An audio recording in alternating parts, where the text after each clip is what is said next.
Good morning, everybody. You're watching our mid-morning edition of Arirang News on this Friday, July 3rd, coming to you live from Seoul. I'm Shin Se-min. Before we begin, these are the stories we're following at the top of the hour. The largest extra budget in South Korea's history looks set to be passed along partisan lines due to squabbling over other parliamentary matters. Clocking in at some $30 billion, it's the latest cash injection aimed at dulling the blow caused by COVID-19. The local transmission of COVID-19 continues across the nation as authorities try to contain sporadic outbreaks. South Korea's prime minister holds a COVID-19 countermeasure meeting in Gwangju, the city, which has become the new hotspot for the virus. President for life. Russian voters strongly back reforms allowing Putin to stay in power until the year 2036. If he makes it that far, he'll be one of the longest-serving leaders in world history. South Korea's National Assembly is set to handle the country's largest ever supplementary budget proposal, the third of its kind since COVID-19 pandemic turned the economy on its head. The close to $30 billion plan was submitted by the government 30 days ago in an effort to fight the COVID-19 pandemic. On Thursday, the Assembly's Budget Coordination Committee held its review session, and the committee is hoping to finalize it later this Friday and put it up for a full floor vote. Now, the passage of the budget isn't likely to be endorsed by rival political parties, as the main opposition United Future Party has said it will not take part in the plenary session after it ditched the budget review process. The two parties have been at odds for a month over the distribution of standing committee chairs, and despite the boycott, the ruling party plans to push ahead and pass the budget before June's extraordinary session ends on this week's Saturday. As the southwestern city of Gwangju sees more COVID-19 cases, the country's prime minister visited that region and said the latest situation in that city is rather unusual and called for a full effort to stop the spread of the virus. This is him earlier this morning. The city has acted fast, entirely banning events with people up to 50 indoor and 100 outside, and closing public facilities with mass gatherings. The government is also in full effort to secure hospital beds and medical staff. Most of the infections in the area were related to door-to-door sales companies and religious facilities where close contact is inevitable. He said people neglecting to wear masks or keep a safe distance is the main reason for the sudden rise in numbers and urged individuals to actively follow virus prevention measures. Meanwhile, in regards to the recent coronavirus transmission at an elementary school in the city of Daejeon, everybody at the school tested negative for the virus. South Korea will continue efforts to bring North Korea back to nuclear negotiations.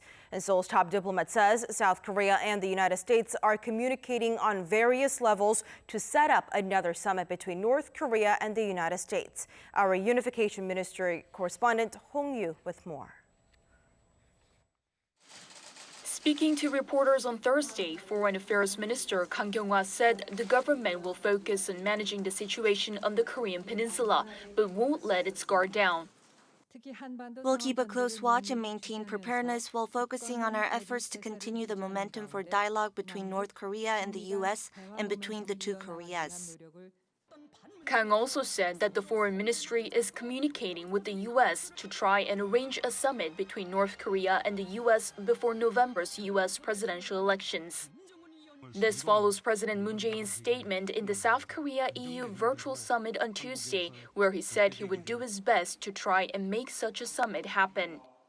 Kang added that the Special Representative for Korean Peninsula Peace and Security Affairs, Lee Do-hoon's visit to the U.S. in mid-June was in line with such effort.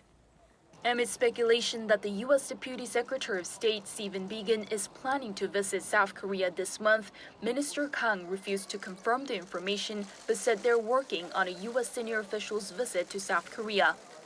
She added that South Korea and the U.S. are discussing ways to improve the operation of the Bilateral Working Group Forum.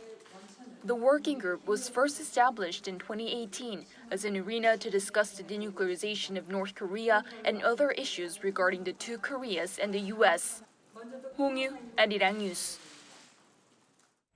Could there be a third North Korea-U.S. summit in the coming months? President Trump's former national security advisor John Bolton says his ex-boss may meet with North Korean leader Kim Jong-un if he believes a summit would help his re-election chances.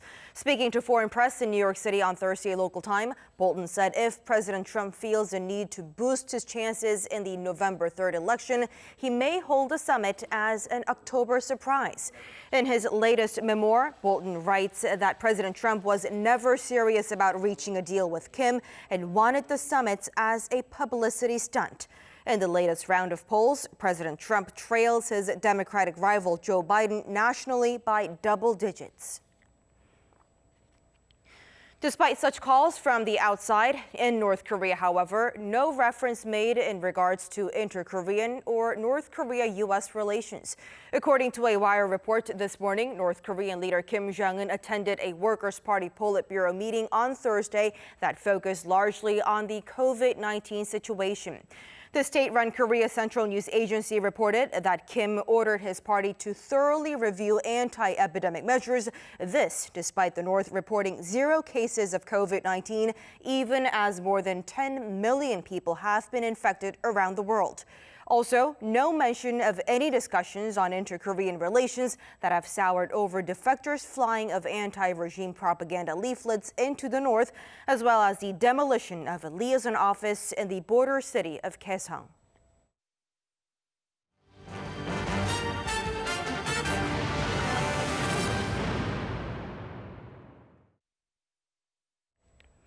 On July 1st, the first day of Beijing's new national security law for Hong Kong, the territory's protesters who took part in the annual pro-democracy march played cat and mouse chases with police.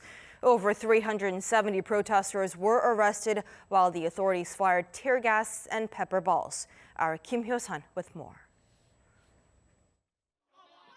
On the first full day that the national security law took effect in Hong Kong, the city's police arrested more than 370 citizens who took to the streets for the annual July 1st pro-democracy march.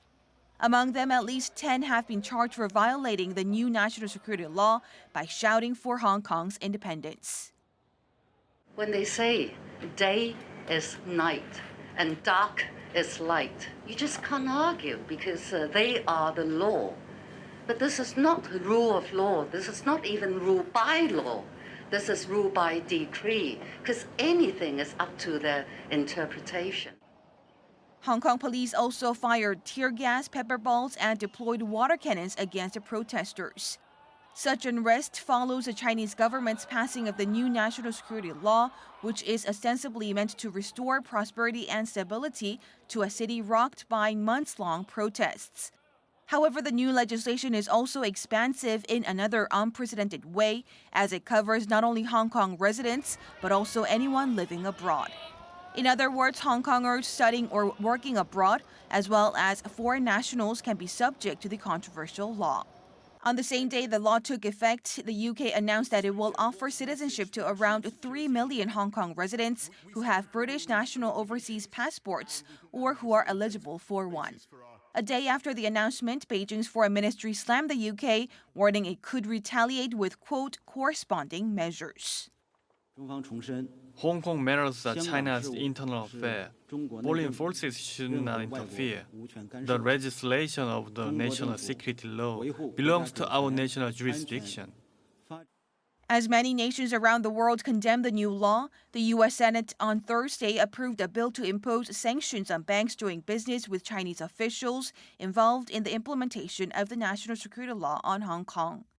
It was passed by unanimous consent just a day after the House of Representatives passed it without opposition. The legislation now awaits President Trump's signature.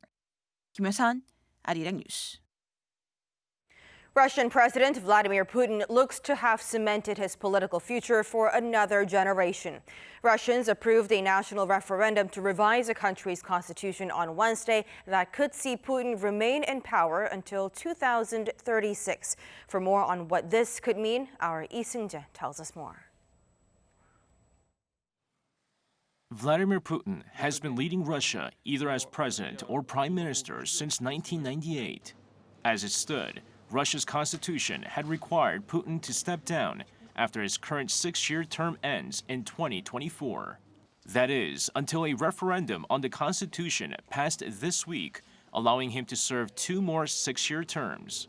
Amendments to the constitution had already been passed weeks ago by Russia's parliament, but Putin insisted they also be approved by a referendum to give the changes more legitimacy. 78% of voters voted yes, with 2/3 of eligible voters casting their ballots. President Putin thanked the Russian people for their show of confidence in his leadership. I'd like to express my gratitude to the people of Russia. I'd like to say thank you very much for your support and trust. The yes vote means his presidential term resets, allowing Putin to run twice more, giving him a chance to stay in power until 2036. If Putin stays in power for 12 more years after his current term ends, it would make him the longest-serving Russian ruler since Peter the Great. In addition to a reset of presidential terms for Putin, the referendum also includes some 200 other amendments. This includes a ban on same-sex marriage, guaranteed minimum pensions, and a provision to ban the relinquishing of any Russian territory, a move aimed at solidifying Russia's hold on Crimea, which it annexed from Ukraine in 2014. Watchers say while the focus was mainly on Putin's extension in power, the referendum may also lead to major changes in years to come. 이승재, Arirang News. A deadly landslide occurred at a jade mine in Myanmar on Thursday evening, killing at least 160 people. Now, that was triggered by heavy rain and swept through the site in the jade-rich area in the northern part of Hukapant. And the Myanmar Fire Department said 162 bodies have been recovered, while another 54 wounded have been sent to local hospitals. It warned the death toll is expected to rise, but heavy rainfall is hindering rescue operations. Back here in the country, after being left to gather dust for 50 years, the basement of a shopping and residential complex in capital Seoul has been turned into a public art gallery. The 250-meter-long underpassage of Yujin Complex in Seoul district was off limits for years, but is now back open for 12 hours every day, displaying types of art that incorporates light and sound. Now, the opening of this makeshift gallery and the same year as the Korean War's 70th anniversary holds special meaning since the building was used as a defense line to protect the presidential office from an attempted invasion from the north in 1970.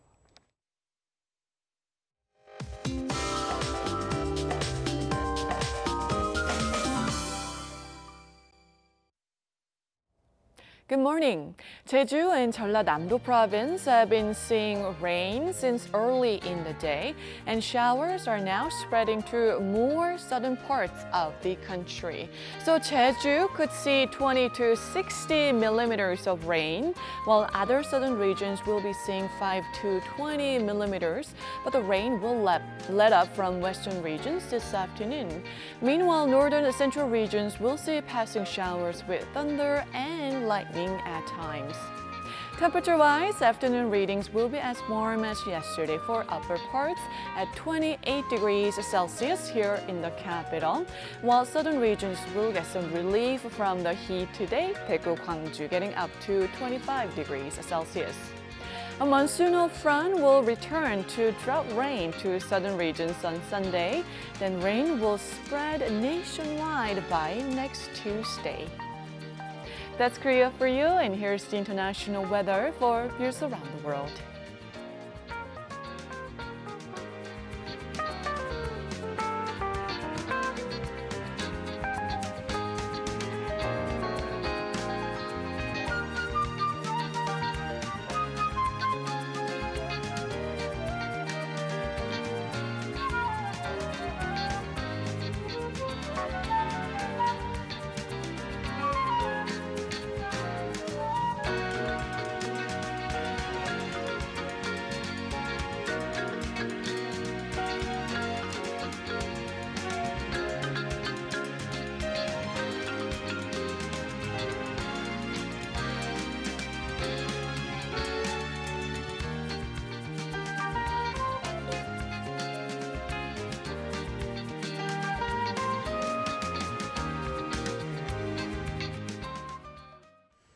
And that's a wrap for us at this hour on Arirang News, but we'll be back with more of the day's headlines coming up in our later newscast slated for noon Korea time, so stay close. Thanks for watching.